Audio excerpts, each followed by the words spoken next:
Albert Einstein once said, everybody's a genius, but if you judge a fish by its ability to climb a tree, it will live its whole life believing that it is stupid. Ladies and gentlemen of the jury, today on trial we have modern day schooling. Glad you could come. Not only does he make fish climb trees, but also makes them climb down and do a 10-mile run. Tell me, school, are you proud of the things you've done?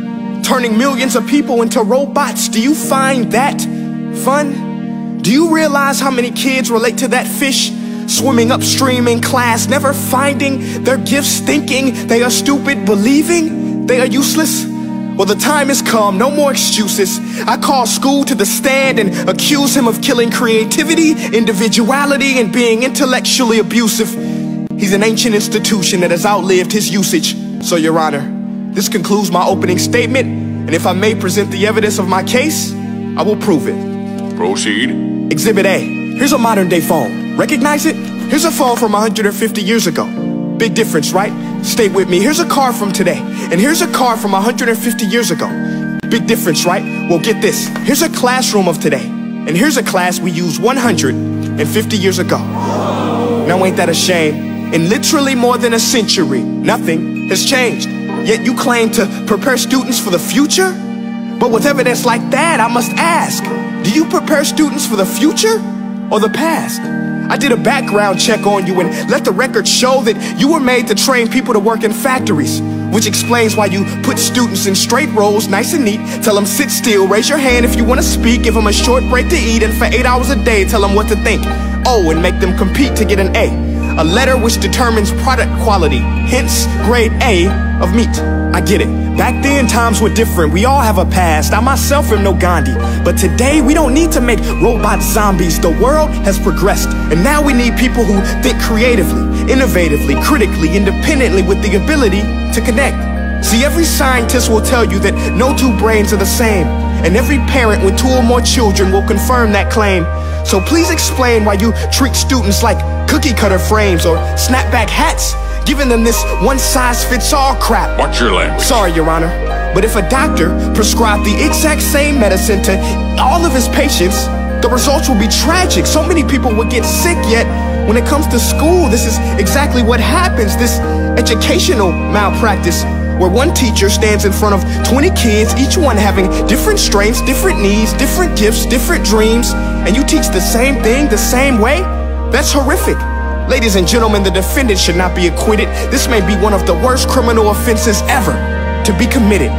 And let's mention the way you treat your employees. Objection. Overruled. I want to hear this. It's a shame. I mean, teachers have the most important job on the planet, yet they're underpaid? No wonder so many students are short-changed. Let's be honest, teachers should earn just as much as doctors, because a doctor can do heart surgery and save the life of a kid, but a great teacher can reach the heart of that kid and allow him to truly live. See, teachers are heroes that often get blamed, but they're not the problem.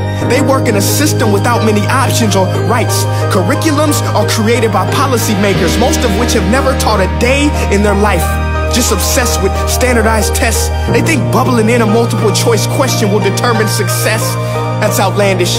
In fact, these tests are too cruel to be used and should be abandoned, but don't take my word for it. Take Frederick J. Kelly, the man who invented standardized testing, who said, and I quote, "These tests are too cruel to be used and should be abandoned." Ladies and gentlemen of the jury, if we continue down this road, the results will be lethal. I don't have much faith in school, but I do have faith in people. And if we can customize healthcare, cars, and Facebook pages, then it is our duty to do the same for education, to upgrade it, change it, do away with school spirit, because that's useless. Unless we're working to bring the spirit out of each and every student, that should be our task. No more Common Core. Instead, let's reach the core of every heart in every class. Sure, math is important, but no more than art or dance. Let's give every gift an equal chance. I know this sounds like a dream, but countries like Finland are doing impressive things. They have shorter school days, teachers make a decent wage, homework is non-existent, and they focus on collaboration instead of competition. But here's the kicker, boys and girls. Their educational system outperforms every other country in the world. Other places like Singapore are succeeding rapidly. Schools like Montessori, programs like Khan Academy. There is no single solution, but let's get moving. Because while students may be 20% of our population, they are 100% of our future. So let's attend to their dreams, and there's no telling what we can achieve. This is a world in which I believe, a world where fish are no longer forced to climb trees. I'll rest my case.